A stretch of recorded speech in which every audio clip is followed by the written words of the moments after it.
A paz do Senhor, querido estudante, seja muito bem-vindo a mais esta aula. Eu sou o professor José Wade e nós estamos no curso de Teologia. Estamos estudando os livros poéticos. Nós já passamos pelo livro de Salmos e agora nós estamos no livro de Provérbios. Também já estudamos o livro de Jó.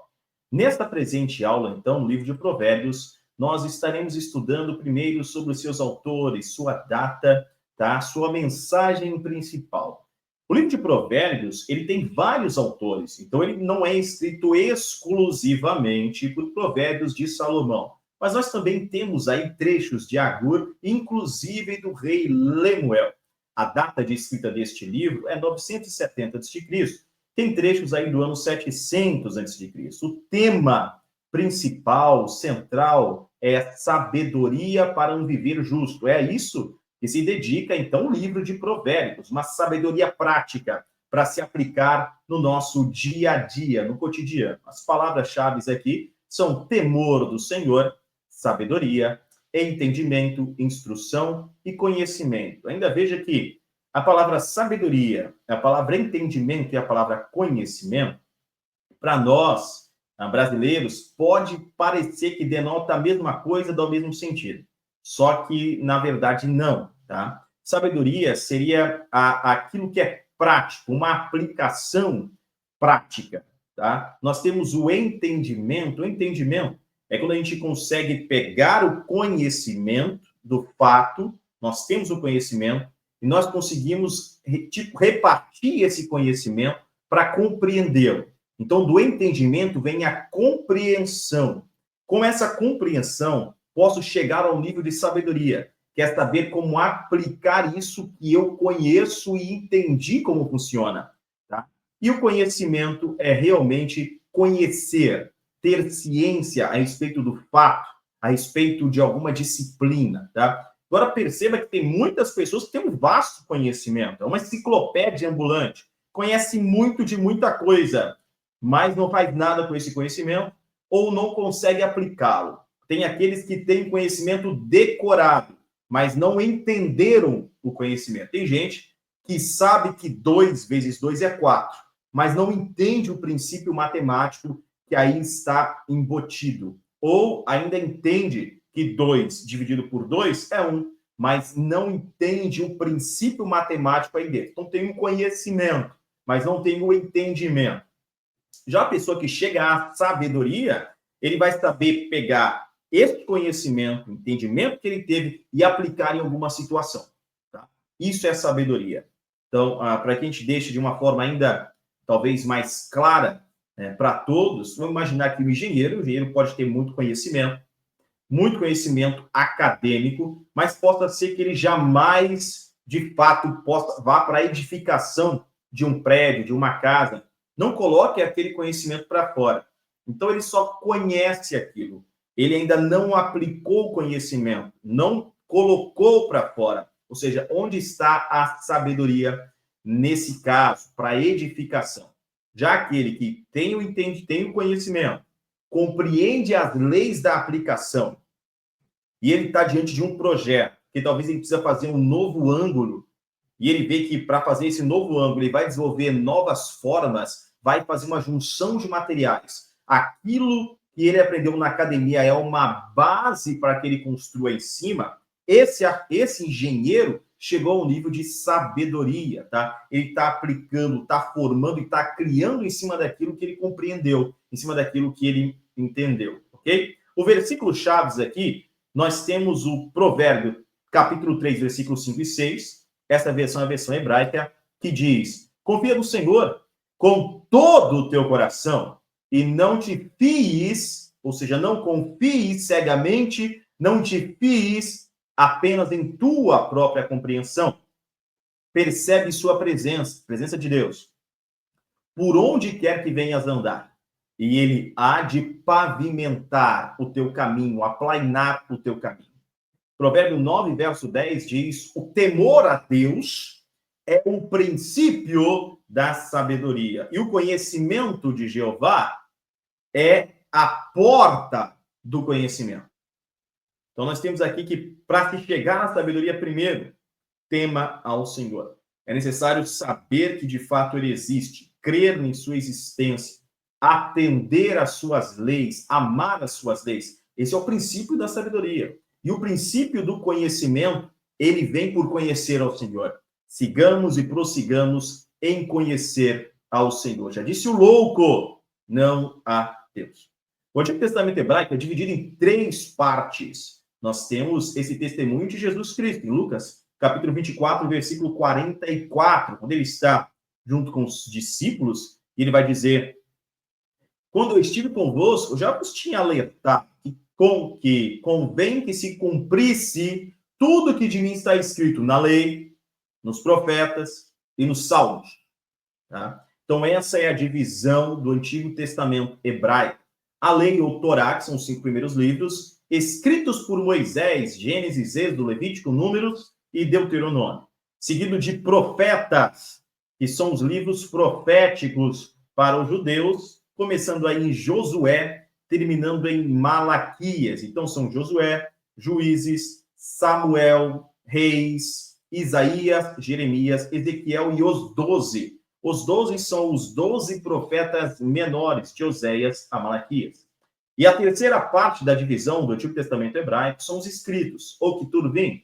Os escritos aqui, Ketuvim, vai começar encabeçado pelo livro de Terrilim, Salmos. Então, a gente tem Salmos, Provérbios, Jó, Cânticos dos Cânticos, Ruth, Lamentações, Eclesiastes, Esther, Daniel, Esdras, Neemias e Crônicas. O Israel antigo ainda tinha 3 categorias de ministros: sacerdotes e profetas, nós já abordamos em aulas anteriores, e nesta aula nós focaremos o nosso estudo na figura dos sábios. Então, os sábios, eles têm essa sabedoria para dar conselhos, e é uma sabedoria inspirada por Deus, ela é divina, e ela vai estar trazendo princípios práticos para aplicação cotidiana, aplicação no dia a dia. O sábio é aquele que pega a lei de Deus, pega as revelações espirituais e consegue trazê-las para a aplicação do dia na pessoa mais simples. Então, aquele que ouve o sábio, ele aprende como viver de forma justa e honesta, agradando a Deus, fazendo com que sua vida e suas obras sejam um sacrifício vivo, santo e agradável ao Senhor, tá? Então, esse é o princípio dos provérbios. Ainda sobre o livro de provérbios, nós temos essas 3 principais características. Primeiro, o livro de provérbios representa a sabedoria inspirada dos sábios. Não é uma sabedoria meramente acadêmica. Não é uma sabedoria que se adquire com muitos anos de estudo, de labuta, de meditação técnica, científica. Não, é uma sabedoria que ultrapassa aquilo que a mente natural seria capaz de alcançar. É uma sabedoria que vem de Deus, uma sabedoria revelada. O segundo aspecto é que o conteúdo de provérbios, ele representa uma forma de ensino, um ensino através de máximas de sabedoria, que é uma forma muito comum no Oriente Próximo Antigo. Essa região é vasta, formada por uma série de nações, dentre elas Israel, a Jordânia, o Líbano, a Síria, o Iraque, a Arábia Saudita e o Egito. Mas, no caso deste livro específico aqui de Provérbios, nós temos que ele tem o seu conteúdo vindo da parte de Deus. Então, diferente dos provérbios que circulavam nas demais nações, tendo origem nos sábios daquelas nações, aquele tipo de provérbio local ali é um provérbio que vem da sabedoria humana, do conhecimento humano, e muitas vezes de um conhecimento, de um culto pagão. Agora, o conhecimento, a sabedoria que nós temos no livro de Provérbios aqui, ela vem diretamente do céu, ela é inspirada por Deus e vai influenciar muito dos ensinos que vão ser repercutidos ao longo dos séculos nas nações próximas e ainda além. Nós veremos durante esta aula. E o terceiro aspecto é que o ensino mediante Provérbios era popular naqueles tempos antigos, tá? Em virtude da sua grande clareza e facilidade de memorização e transmissão oral de geração para geração. Mas, afinal de contas, temos uma pergunta aqui. Professor, O que é um provérbio? Nós trouxemos aqui de 3 fontes diferentes essa explicação, né? O que é um provérbio? De acordo com o site resumos.soescola.com, um provérbio é uma expressão popular que transmite um ensinamento ou uma lição de vida de forma concisa e memorável. Então, o provérbio seria a lição da vida de alguém, o resumo de anos de observação e de vivência prática em uma sentença. Então, o provérbio seria muito melhor que você obedeça do que você sacrifique. Tá aí um provérbio. Então, esse provérbio ele vem de uma sabedoria, de uma observação. Se você obedecer, não vai ser necessário um sacrifício. Mas quem sacrifica e não obedece, vai invalidar aquele sacrifício. E logo ele precisa retornar com um novo sacrifício por causa do pecado que invalidou o primeiro. E ele vai voltar de novo com um terceiro sacrifício por causa do erro que invalidou o segundo. Então, muito melhor do que fazer isso é obedecer. Nós ainda temos que, segundo a Wikipedia, um provérbio é um ditado simples, concreto, ou seja, de aplicação prática, tradicional, vem da experiência, que expressa uma verdade baseada no senso comum ou na experiência pessoal. E em concordância agora com o nosso material, a palavra provérbio significa um dito curto, incisivo, forte, veemente, direto, sem rodeios e axiomático, uma verdade incontestável, particularmente apropriado para o ensino oral, para ser falado, né? Provérbio é um termo hebraico ainda. A palavra hebraica é mashal, que é traduzida como um provérbio, tá? E tem o sentido de oráculo, ou seja, uma mensagem divina. Tem um sentido ainda de parábola. Parábola, quando se utiliza uma linguagem, se fala de algum objeto, mas dali se tira uma lição, porque esta parábola está se aplicando a uma outra coisa. Por exemplo, vai ter com a formiga, ó preguiçoso. Por quê? Ela não tem general, não tem um capitão, não tem um líder, não tem alguém que está mandando trabalhar, mas ela se levanta, realiza a sua obra e guarda para o inverno. Tá? Então, aqui nós temos uma parábola. A gente pode aprender olhando o trabalho de uma formiga. A vida é cíclica, todos os anos nós temos 4 estações, vai ter a primavera, que é as flores, né, estão surgindo, é uma alegria, o calor está começando a chegar, os passarinhos estão cantando, tem o verão, mas vai chegar o inverno também. Ou seja, naqueles anos melhores da sua vida, não gaste tudo, não gaste toda a sua juventude, não gaste todas as suas forças, não corra atrás daquilo que é vento. Economize, guarde, se preserve, olhe o futuro, plante para o futuro. Tudo aquilo que o homem plantar, isso também colherá, ou seja, as suas ações vão gerar reações. Não dá para escapar das reações. Toda ação tem uma reação de igual força que devolve aquela ação, devolve o que foi feito. Então, isso é um provérbio, tá? E aí tem muito ensinamento. Provérbio ainda é uma máxima sábia. Em Provérbios, nós temos então declarações longas, como Provérbios 1 aí, versículos de 20 ao 33, que começa assim: a suprema sabedoria, altissonantemente, ou seja, aos gritos, ela clama, e clama nas ruas, nas praças, levanta a sua voz. Do alto dos muros ela clama, às entradas das portas, na cidade ela profere as suas palavras. A sabedoria está anunciada. Se você observar a forma como as pessoas vivem, como elas andam, se relacionam, o trabalho, daí você já vai tirar muitos ensinamentos.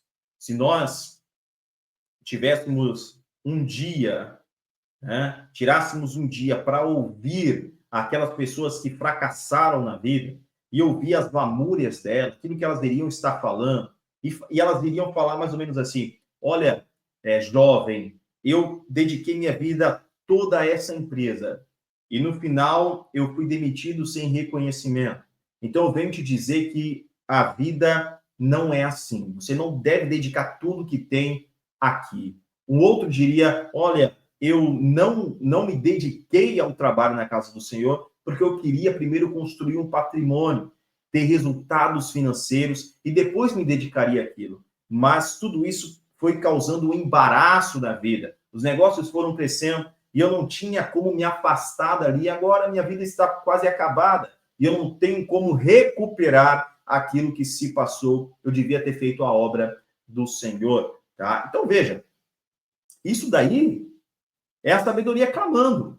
É a sabedoria. Se nós olharmos a vida daquele que fracassou, perdeu o casamento, mas por que perdeu esse casamento? Vamos ver o passo a passo. O que essa pessoa ela estava repetindo? Os padrões de comportamento para a perda do casamento, né? Aquele outro tem um casamento feliz há décadas, mas espera aí, quais são os padrões de comportamento para isso? O que é que ele está fazendo? O que é que ela está fazendo nessa relação que está mantendo esse relacionamento por tanto tempo, tá? E de forma tão harmônica, tão feliz. Peraí, aquela pessoa ali é um crente tão abençoado por Deus, tão espiritual, a gente vê ele recebendo tantas bênçãos, mas como é a vida dele? A vida devocional, o que é que ele faz? Aquele outro está sempre reclamando, está sempre em conflito, mas quais são os padrões que ele está seguindo? Um dos padrões é a reclamação, está sempre reclamando. Esse aqui está sempre agradecendo.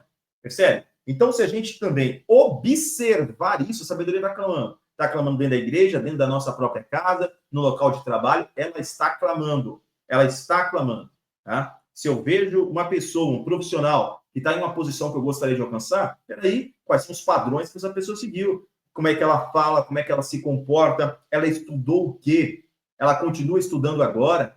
Ela investe em quê? De repente, investe em cursos, livros, vídeo, treinamento, imersão, faz faculdade, pós-graduação, está lendo vários livros, né? Participa de grupos de mentoria. Então, se eu quero o mesmo resultado, eu vou acabar seguindo isso. Eu vejo aquele pastor que é tão abençoado por Deus, tem pregações tão impactantes, e eu vou ver a vida dele. Então, ele tem orações, talvez orações pela madrugada, e oração pela madrugada, meu querido estudante, é unânime entre todas as pessoas que foram promotoras de avivamento. Unânime. Todos os avivalistas ao longo dos séculos oravam pelas madrugadas. O jejum era algo unânime entre todos os avivalistas. Horas meditando na palavra de Deus, algo unânime entre todos os avivalistas. Uma fé de que Deus moverá o impossível, de que ele vai fazer o que prometeu que ia fazer, é unânime entre todos os avivalistas. Então, se eu replicar isso também, na minha vida também ocorrerão as mesmas coisas. Percebe? Então, assim nós temos a sabedoria gritando. E continua. Até quando, ela grita, até quando, ó estúpidos, vocês amarão a estupidez? Até quando se alegrarão, se deleitarão no escárnio, na zombaria dos escarnecedores? E odiarão os insensatos o conhecimento. Tem gente que detesta o conhecimento, tem gente que detesta ler, mas isso é exatamente o que você precisa mudar. Bem-aventurados que leem e os que ouvem as palavras da profecia deste livro. Versículo de número 23, verso 23 diz: convertei-vos pela minha repreensão. O Senhor repreende aquele que ama. Ele corrige, ele castiga quem ele ama, quem ele quer bem. Se não há castigo, então não é filho.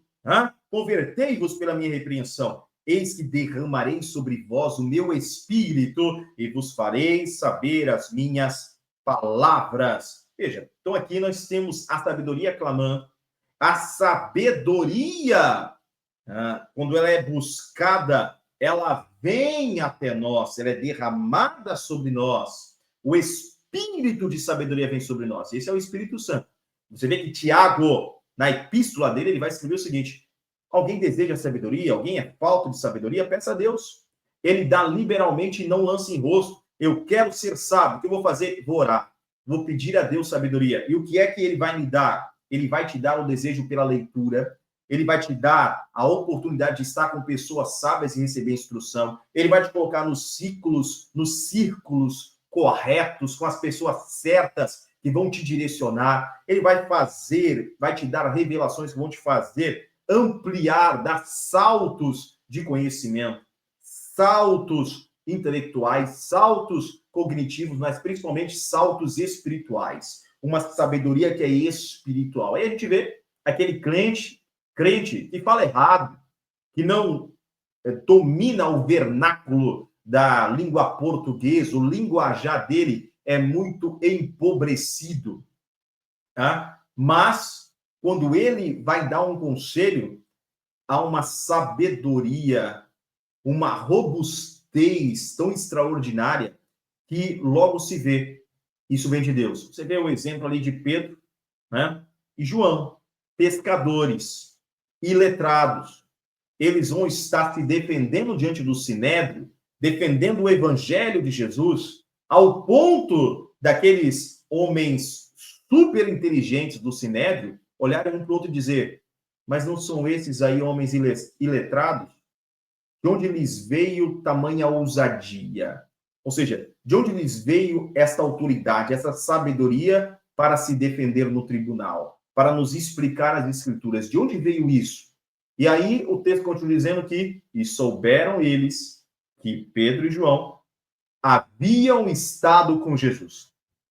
Daí vem a sabedoria, tá? Continuando, a gente tem ainda Provérbios, nesse verso 24 em diante, a sabedoria vai dizer o seguinte: porque eu clamei e vocês recusaram ouvir, porque vocês não buscaram conhecimento, o mal vai lhes alcançar. Vocês vão clamar, mas não haverá quem os livre desse mal. A sabedoria podia ter livrado.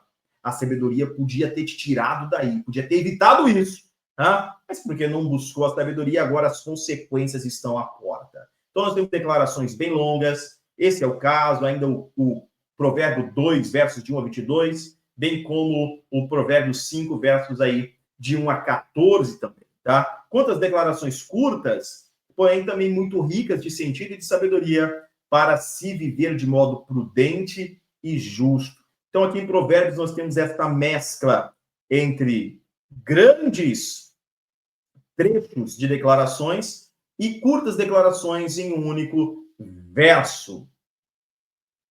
Provérbios é um dos três livros bíblicos que estão na categoria dos sapienciais, ou seja, categoria dos livros de sabedoria. Lembrando que os sapienciais, eles vão se dedicar para esse viver justo. Eles ensinam esse modo de viver correto. Os livros sapienciais, eles se debruçam com respeito às grandes questões do ser humano. Eles falam sobre o sofrimento do justo, eles vão estar tratando aí por que então que perversos enriquecem e às vezes têm uma vida próspera, têm saúde. Por que isso acontece? Então são questões grandes. De onde vim, quem sou eu, qual é o meu propósito, para onde vou. Então tudo isso é tratado dentro dos livros de sabedoria, os sapienciais.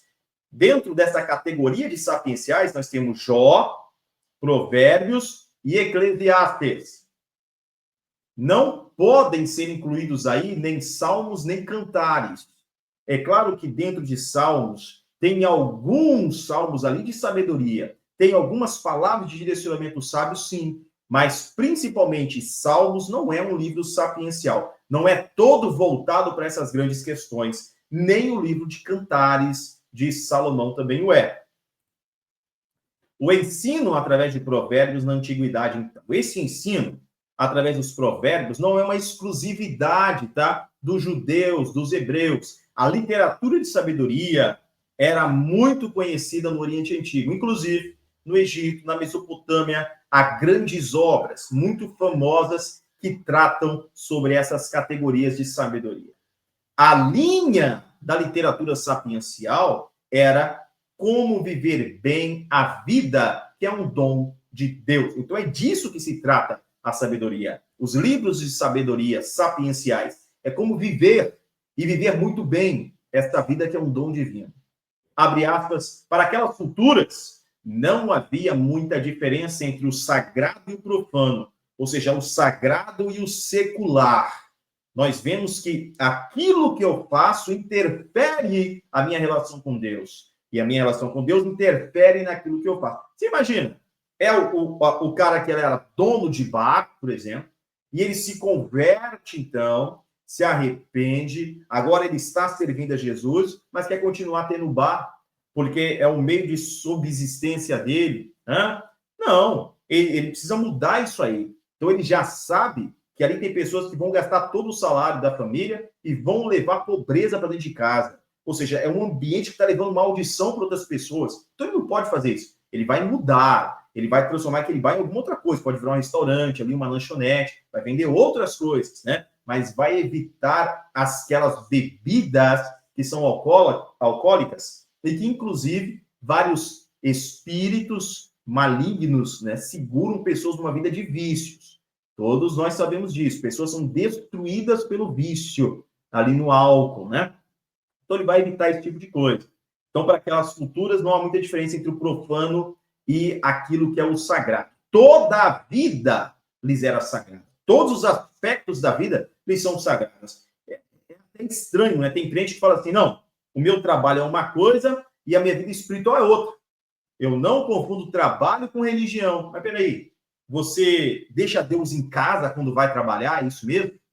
E você falou, Deus, agora eu vou estar entrando no meu ambiente de trabalho, então me espera em casa ou na igreja. Aqui dentro eu sou diferente.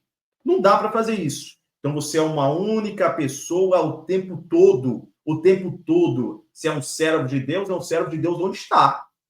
E onde estiver, com quem estiver falando, com quem estiver falando. Tá? Todos os aspectos da vida eram considerados sagrados. E é por isso que assuntos como trabalho, família, filhos, vida doméstica, bebidas, finanças, relações sociais. A gente vê, por exemplo, o trabalho. O trabalho é um aspecto super importante. A gente vê os apóstolos aconselhando, falando, você que trabalha para alguém deve trabalhar como se estivesse trabalhando para Deus.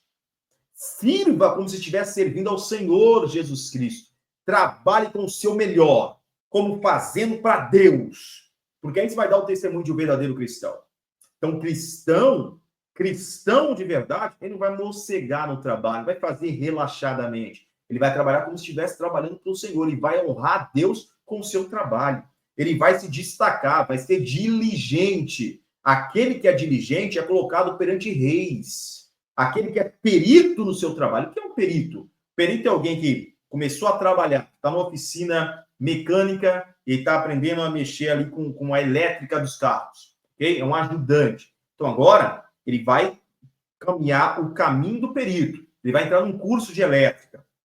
Vai aprender. Vai para uma eletrotécnica. Vai aprender. Talvez ele vai para uma engenharia elétrica. Vai aprender. Vai fazer cursos especializados naquilo. E vai aplicar. Então, ele passa pelo menos 1 hora estudando todos os dias e 8 horas aplicando aquele conhecimento adquirido de forma teórica, agora na prática. É o caminho da perícia. Logo, logo, essa pessoa aí vai se tornar um perito reconhecido. Então, ela vai mudar de cargo, vai ter um salário maior, vai ser convidada para ir para empresas ainda melhores, tá? É o caminho do perito. Então, a Bíblia aconselha a ser perito no trabalho, a fazer o melhor que se pode fazer. Ainda sobre família, família é algo que vem de Deus, é um projeto divino. Então, há papéis que devem ser cumpridos. O papel de marido, o papel de esposa, o papel de pai, o papel de filho, devem ser cumpridos. Se alguém não está cumprindo o seu papel, por exemplo, o homem que não está cumprindo o seu papel ali de marido, isso quer dizer que esse espaço está livre, está vazio. Pode ser que uma outra pessoa apareça ali para cumprir esse papel. E aí é um casamento que se desfez, porque o papel do marido não estava sendo feito. A esposa que não cumpre o papel dela. Pode ser que outra mulher apareça e comece a cumprir o papel de esposa. Já imaginou? Comece a cumprir o papel de mãe, o papel de pai para os filhos. E a gente tem filhos rebeldes, aí vão surgindo, né? A gente tem não. Aí surgem os filhos rebeldes em muitas famílias. Por quê? Porque dentro de casa não tem aquilo que o pai devia estar fazendo. Mas lá fora tem alguém que é um marginal, mas está atuando como se fosse o pai. Está corrigindo, está repreendendo, está aplaudindo, tá? Está levando experiências para aquela pessoa, está criando memórias ali, está dando um senso de importância para ela, de pertencimento a um grupo, a uma nova família. Percebe? Então, o papel tem que ser cumprido em família. Senão a coisa desanda. Papel de filhos. Filho precisa aprender a ter limite. O pai, a mãe que não dá limite não ama. Limite significa amor. Deus a ama. Deus é amor e ele coloca limites. Existem limites muito claros que Deus coloca, tá? Para todo aquele que deseja estar em sua família. Então, limites é um aspecto do amor. A conexão é um aspecto do amor. Precisa ter conexão entre pais e filhos. Conexão, olho nos olhos, abraço verdadeiro. Tem gente que não consegue se abraçar. Não tem a cultura do abraço dentro de casa, não tem a cultura de se alimentar à mesa, todos juntos, de fazer as suas orações juntos, de ter uma meditação na Bíblia juntos. Não tem a cultura de estar perante Deus juntos em família. Né? Nós temos aí vida doméstica, as bebidas, finanças é um ponto super importante, super importante. A grande maioria de divórcios, ela ocorre por causa de finanças, tá? Por causa de finanças. Então, finanças é um aspecto tão importante na vida do casal que pode mantê-los ou separá-los, inclusive. Né? Tem casais que têm a finança do marido e a finança da esposa separado. Já tem outros que têm em comum um acordo e decidem juntos o que fazer com aquele dinheiro. Tem casal que sai em briga, porque o marido pede dinheiro emprestado para a mulher e se não conseguir pagar a esposa, tem briga. Ou a mulher pede dinheiro emprestado ao marido e se ela não consegue pagar o marido, tem briga dentro dessa casa. Que é isso? Então, tem princípios financeiros. É interessante. Para falar aqui de sabedoria, nós temos a grande maioria dos casais que enfrenta dificuldade com os filhos, nunca fez um curso de como educar o filho. Nunca fez um curso de pais e mães. Acredita que vai aprender ao longo da vida, que sabe como fazer aquilo. Como assim sabe? É uma vida. É uma vida.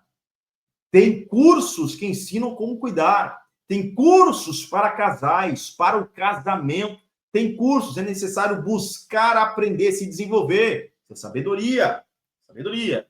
Fala aí sobre as relações sociais. Jesus diz, amai-vos uns aos outros. Ama o teu próximo como a ti mesmo. Você vê que Paulo resume todos os mandamentos desse.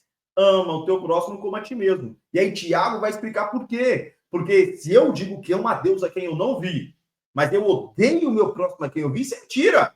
Então é um mentiroso, não ama a Deus. Então o amor para com Deus está revelado no amor para com o próximo também. É uma linha de mão dupla. Assim como eu amo, eu trato o outro, da mesma forma eu tenho agora um relacionamento com Deus. Veja que em Efésios está muito claro que tem homens que não têm oração respondida por causa do jeito que está tratando a mulher. Tem mulheres que não vão ter orações respondidas por causa do jeito que está tratando o esposo. Veja, então, essa união familiar que deve ser um símbolo. Assim como Cristo ama a igreja submissa a Cristo, é o casamento. É o casamento. A gente fala de sexualidade aí, ó.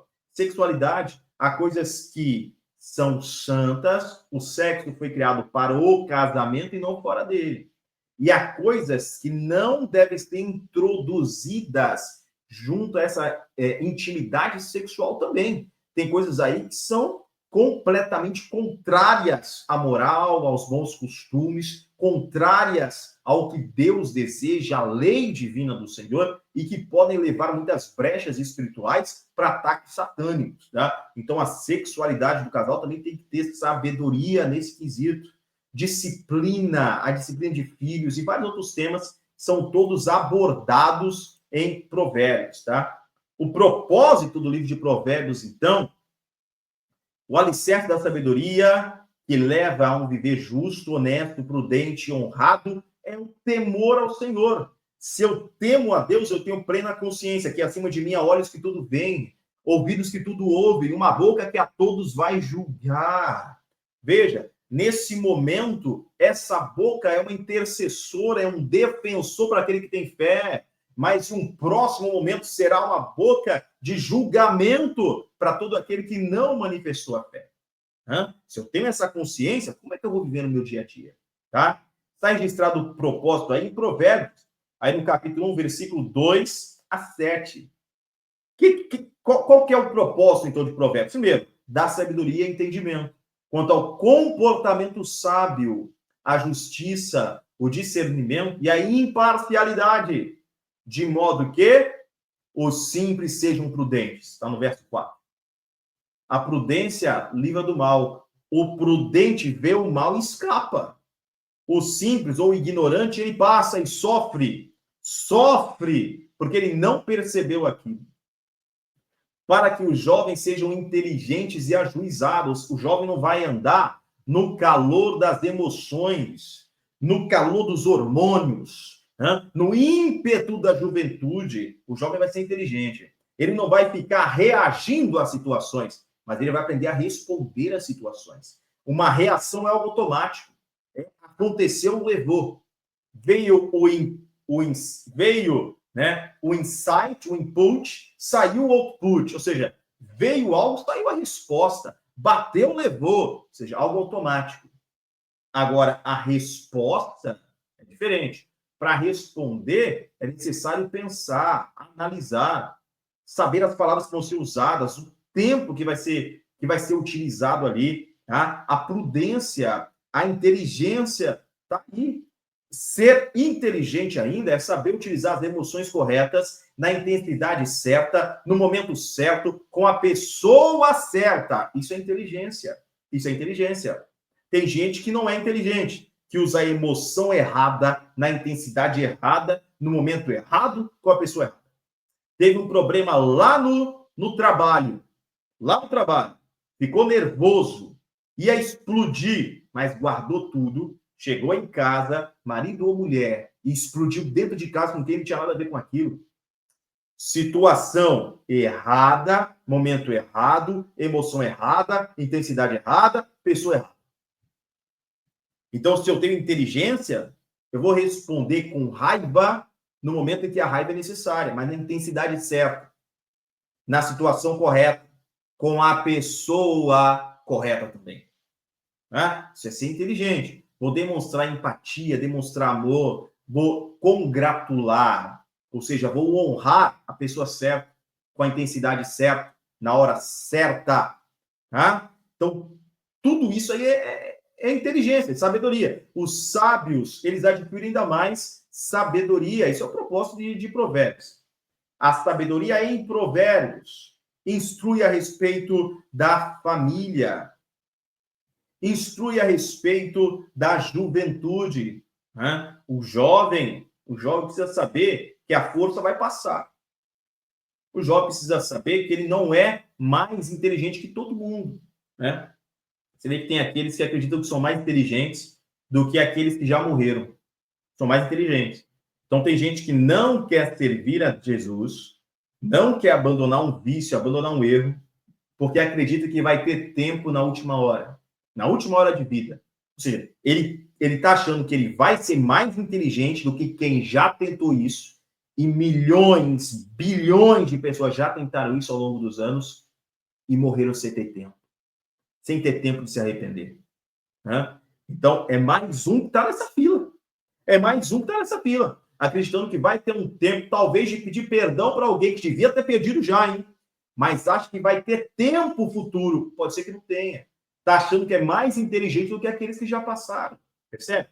Então, instrui a respeito da inteligência, instrui a respeito da família, comportamento em família, respeito aos pais, uma honra, há uma bênção sobre o filho que respeita os pais. Da mesma forma, os pais não devem levar a ira aos seus filhos. É uma bênção sobre esses pais. Os pais precisam profetizar sobre os filhos. Todos os dias, os pais têm que fazer uma cobertura espiritual sobre a vida dos seus filhos. Precisa instruir os filhos sobre a verdade do mundo, sobre a vida. Nós temos aí a juventude, a pureza sexual. Esse tema do sexo está muito presente no livro de Provérbios.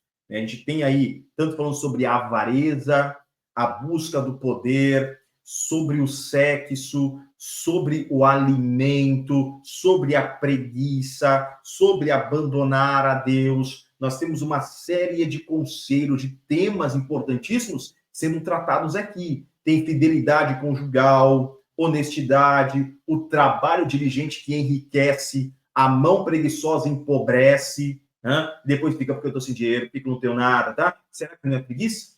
Será que não? Pode ser que sejam circunstâncias também, mas vai passar, vai passar.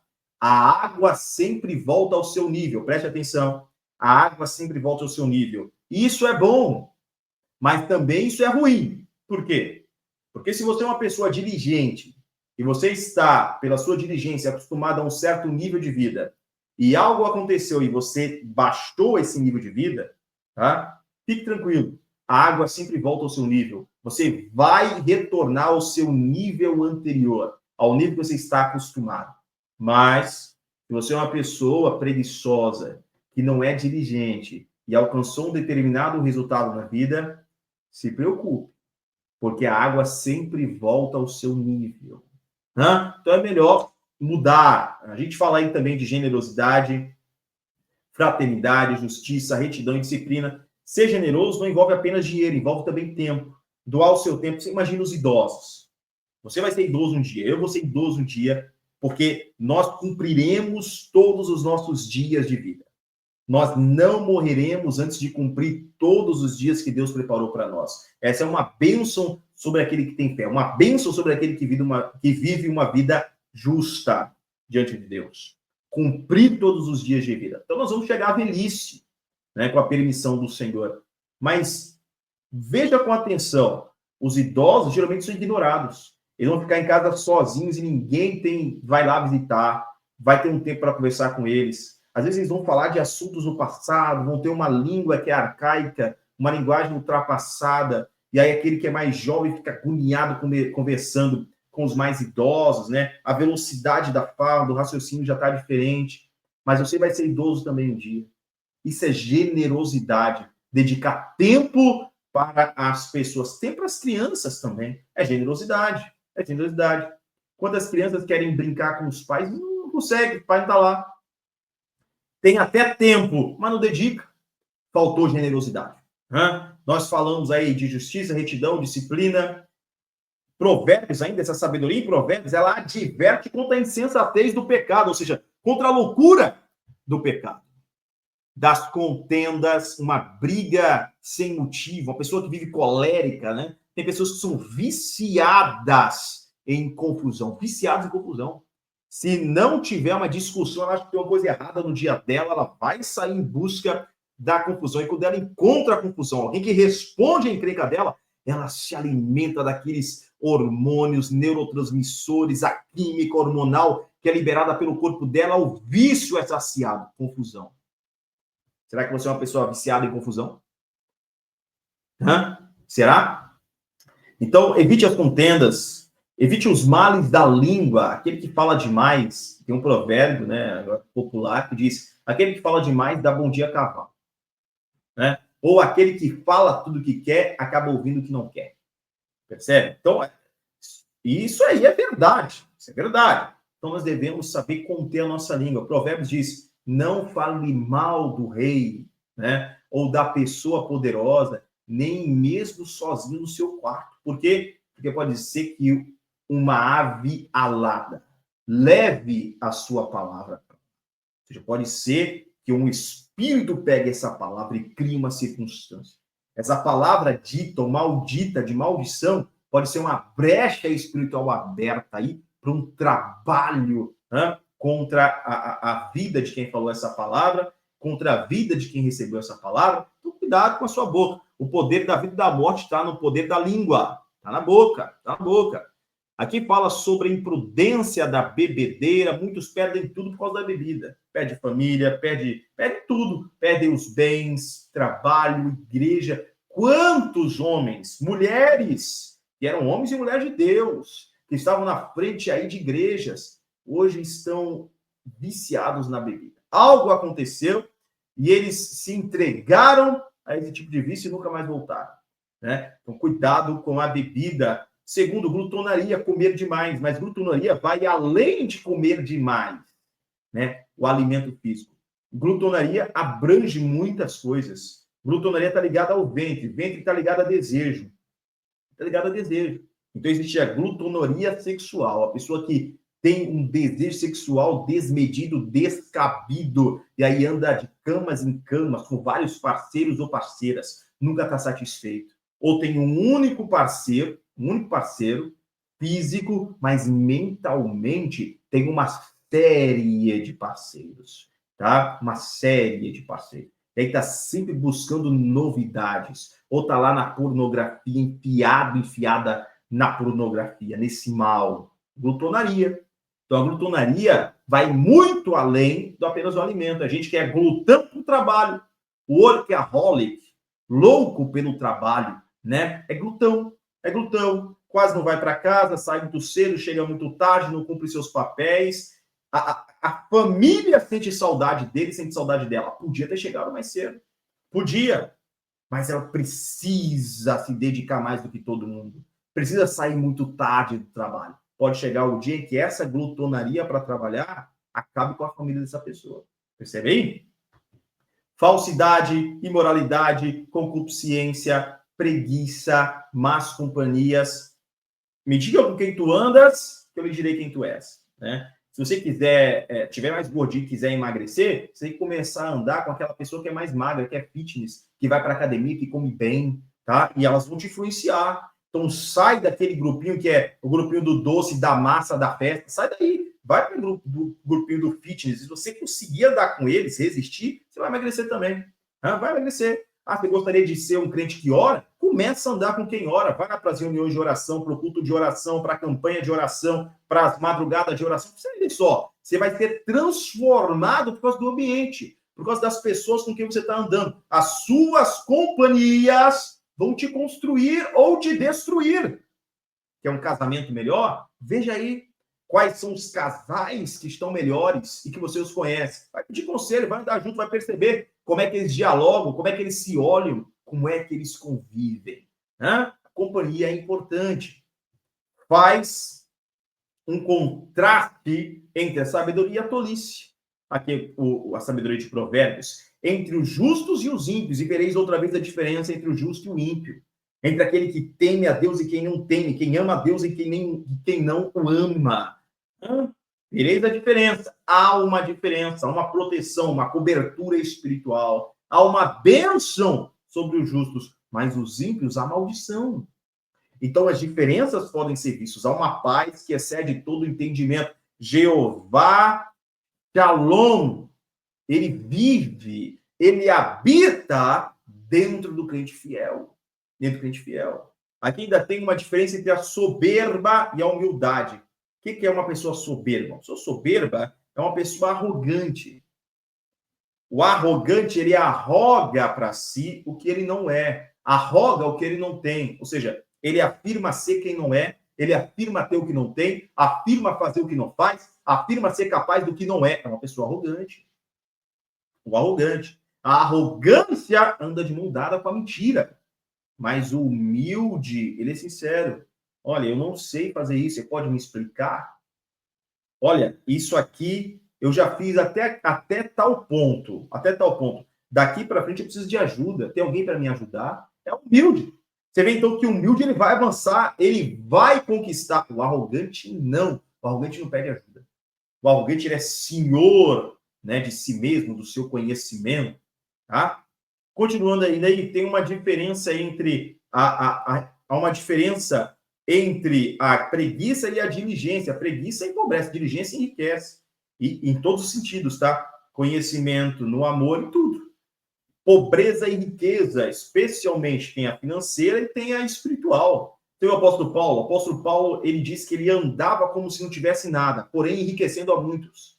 Espiritualmente, com todo esse ensino que ele trazia, com a riqueza espiritual, aleluia, enriquecendo a muitos. Mas tem aqueles que são extremamente miseráveis espiritualmente, extremamente miseráveis, vazios, totalmente vazios de Deus, cheios de obras malignas, da malignidade das trevas. Há uma diferença. A diferença entre o amor e a concupiscência.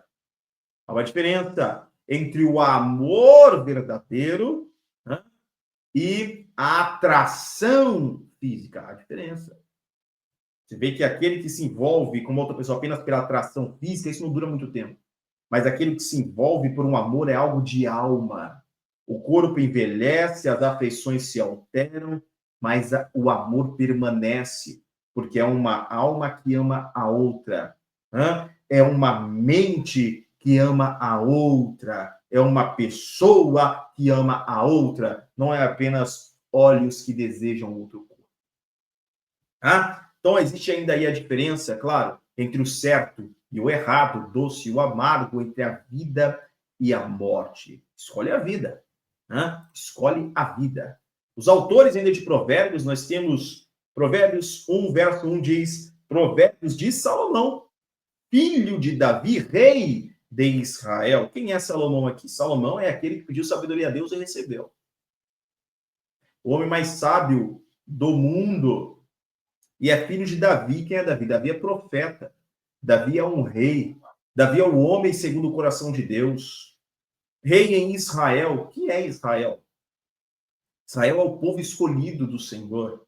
É o povo escolhido de Deus. Então, nós temos aqui que ele já se identifica quem é, né? Então, aqui tá muito além apenas de uma autobiografia dele. Tá muito além. Isso aqui abre, expande o entendimento de quem vai ler o livro de Provérbios. Tá? Nós temos ainda aí Agur, que vai dar sua contribuição, Provérbio 30, verso 1. E também o rei Lemuel. Né? Ezequias e seus homens.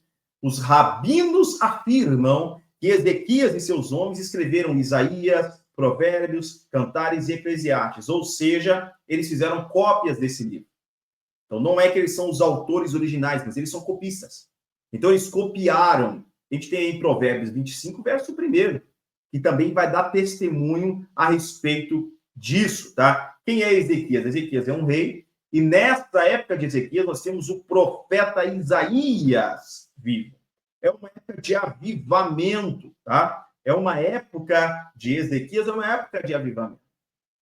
É uma época em que o povo está voltado para Deus. Nessa época de avivamento, o interesse pela palavra do Senhor aumentou. Então, os copistas do rei estavam trabalhando nos manuscritos para fazer as cópias e poder distribuir para mais gente, para o povo, para a instrução do povo. Inclusive, o livro de Provérbios está nesse momento aí sendo copiado, né? Salomão. Quem é Salomão? Salomão é esse homem que primeiro foi amado por Deus desde o seu nascimento.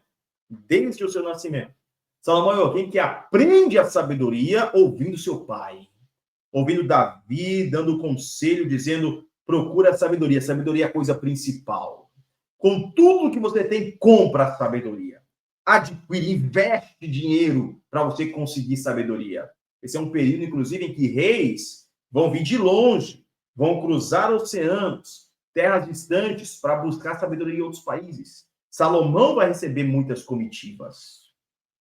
Tá? Salomão é esse homem que cresceu em sabedoria, sua fama alcançou o mundo, cresceu em riqueza. A sabedoria que Salomão recebe é proporcionada por Deus, mas ele permanece com humildade. A gente vê 1 Reis, capítulo 3, versículo 7, ele permanece sendo humilde com essa sabedoria aí, pelo menos durante aquele primeiro tempo, os primeiros anos da vida dele. Essa sabedoria de Salomão é testada de forma prática, é testada na administração justa, na diplomacia, é testado com enigmas, para resolver enigmas. Salomão escreve cânticos, escreve provérbios. Salomão vai interferir em casos de justiça, em julgamentos. Ele tem uma sabedoria para descobrir a verdade.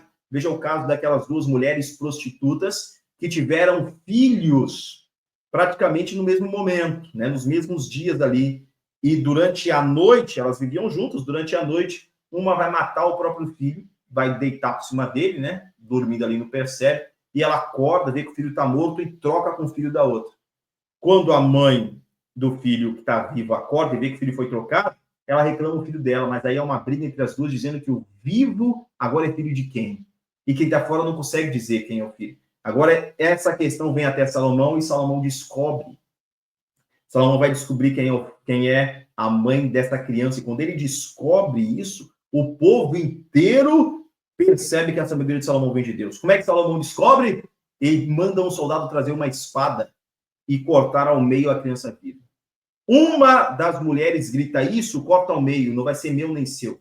A outra mulher diz, não, meu senhor, entrega antes o menino a ela, para que o menino viva. Assim Salomão descobre quem é a mãe do menino e entrega aquela criança à verdadeira mãe dela. Isso é uma sabedoria que vem de Deus. A gente tem a visita aí da rainha de Sabá, né, chegando também até Salomão, tendo ouvido toda a sabedoria dele, se impressionando com aquilo. Nós temos a figura dos sábios ainda. A gente vê que é comum essa presença dos sábios nas cortes reais. Então, eles são requisitados. A gente vê aí em Gênesis 41, no verso de número 8, o faraó, rei do Egito, ele vai chamar os sábios para interpretar o sonho dele. E eles não são capazes, então é necessário vir um outro sábio. É necessário que José venha e, com o Espírito de Deus, com a interpretação do Espírito Santo, ele vai dar, então, aquele entendimento, né? Nós temos aí em Jeremias, capítulo 18, versículo 18, um texto que demonstra claramente que os sábios têm, então, nesse tempo, uma posição que é comparada à posição também dos profetas. Veja, Jeremias 18, versículo 18 diz: então disseram, vinde e maquinemos projetos contra Jeremias, pois não perecerá a lei do sacerdote, nem o conselho do sábio, nem a palavra do profeta. Vinde e firamo-lo com a língua e não atendamos a nenhuma das suas palavras. Então, aqui fica claro que nesse contexto do tempo de Jeremias, tanto o profeta, o sacerdote, o sábio, eles estavam, então, numa mesma categoria, tá? Nós ainda temos aí os homens de Ezequias, que são aqueles copistas que vão estar copiando, fazendo várias cópias da Bíblia Sagrada, da versão aí hebraica. Nós temos ainda, dentro aqui do livro de Provérbios, o Agur, filho de Jaque. Nós não sabemos ao certo quem foi esse Agur, o texto não deixa isso claro, não tem uma biografia dele, mas é possível que devêssemos traduzir a palavra que aparece como oráculo, aí em Provérbio 30, verso 1, como de Massá.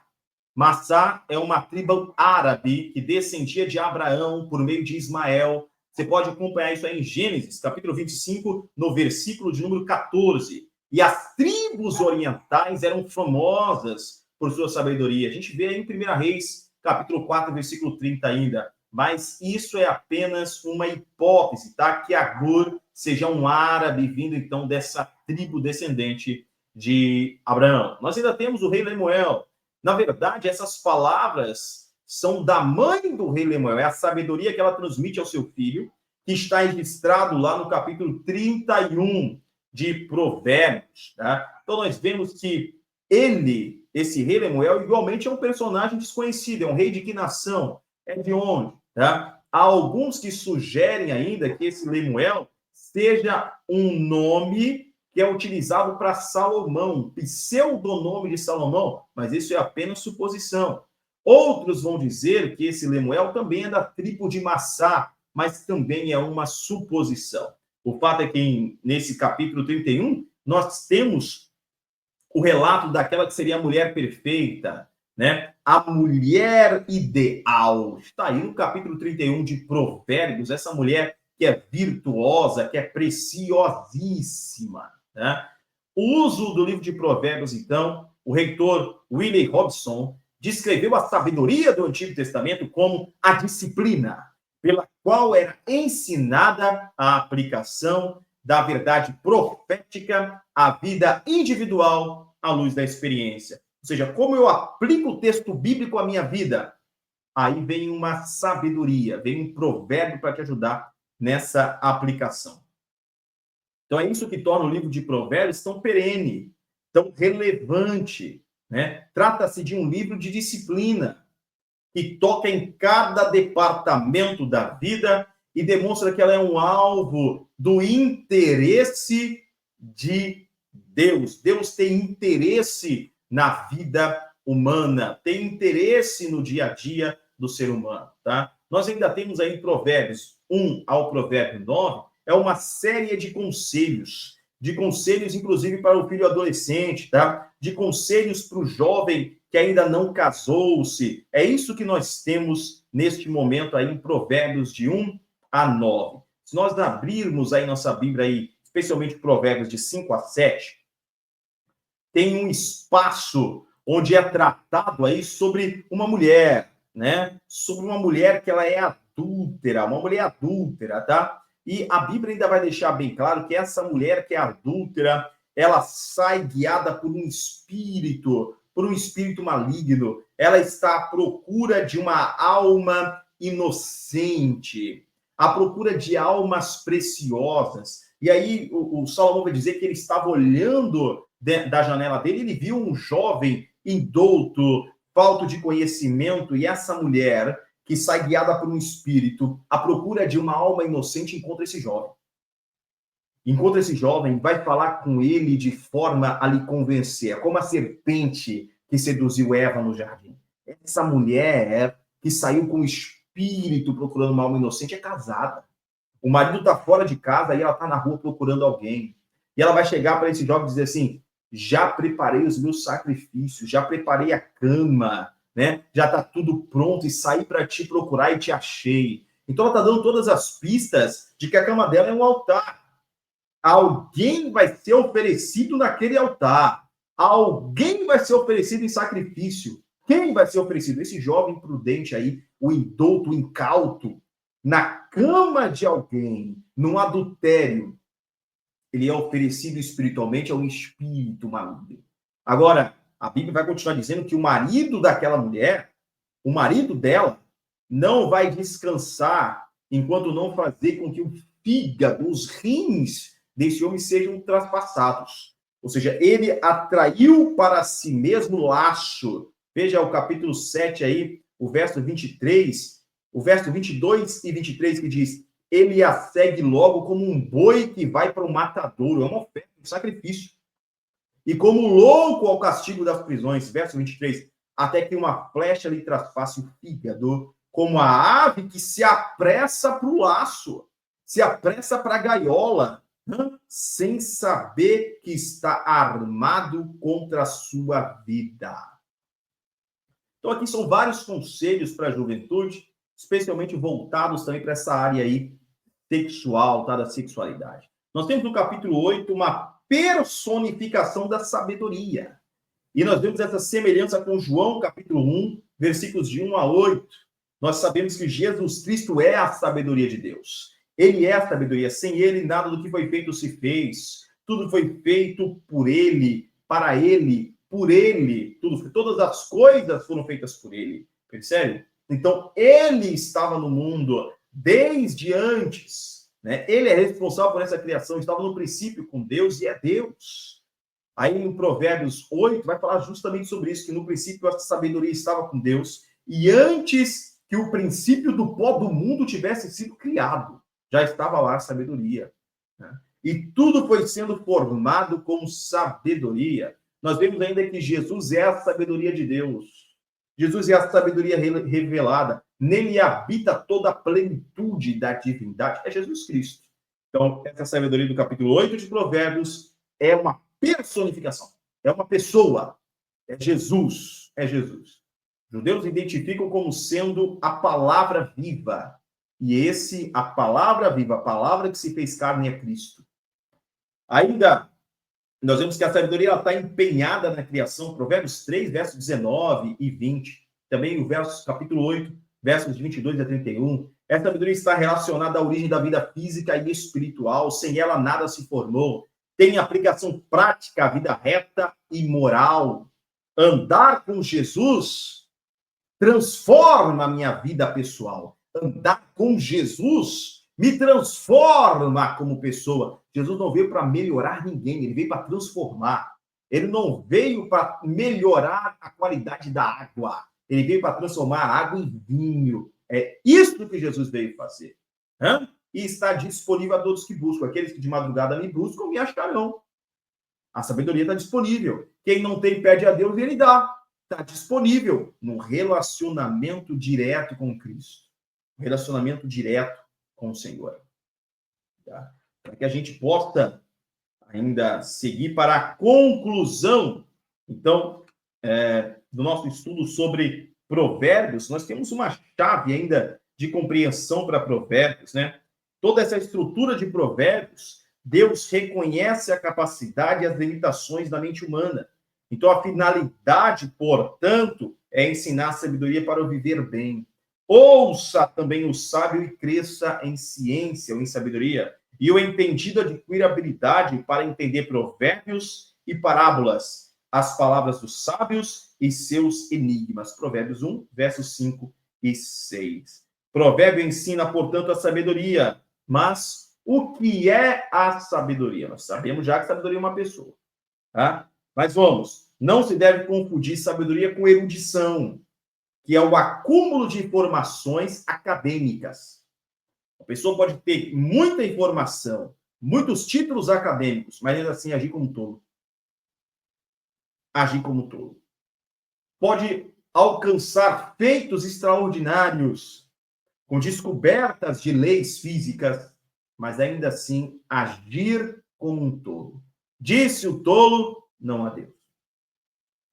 Sabedoria não se deve confundir também com esse saber acadêmico, né? Há pessoas muito bem preparadas academicamente, mas totalmente insensatas. Sabedoria no conceito bíblico não tem a ver com escolaridade, capacidade intelectual, domínio de tecnologia ou saber científico. Ela não é livresca. Não se adquire essa sabedoria lendo vários livros. Não, essa sabedoria ela vem direto de Deus. A leitura faz parte, é importante. Lembre-se do que Paulo diz a Timóteo, persiste em ler. Mesmo quando Paulo está preso, sentenciado à morte, ele diz, me traz os livros. Então, a sabedoria, sim, está ligada também à leitura, está ligada ao conhecimento, mas ela vem de Deus. Ela vem de Deus. Para defini-la bem, vejamos o termo hebraico comum para designá-la, que é Roma. Roma significa ser sábio e traz a ideia de agir sabiamente, estar instruído, ser experiente. A sabedoria, então, de Provérbios é para entender bem as regras de uma vida feliz e como praticar essas regras. Sabedoria é um dom divino. Provérbios 1, verso 7. O temor do Senhor é o princípio do conhecimento, tá?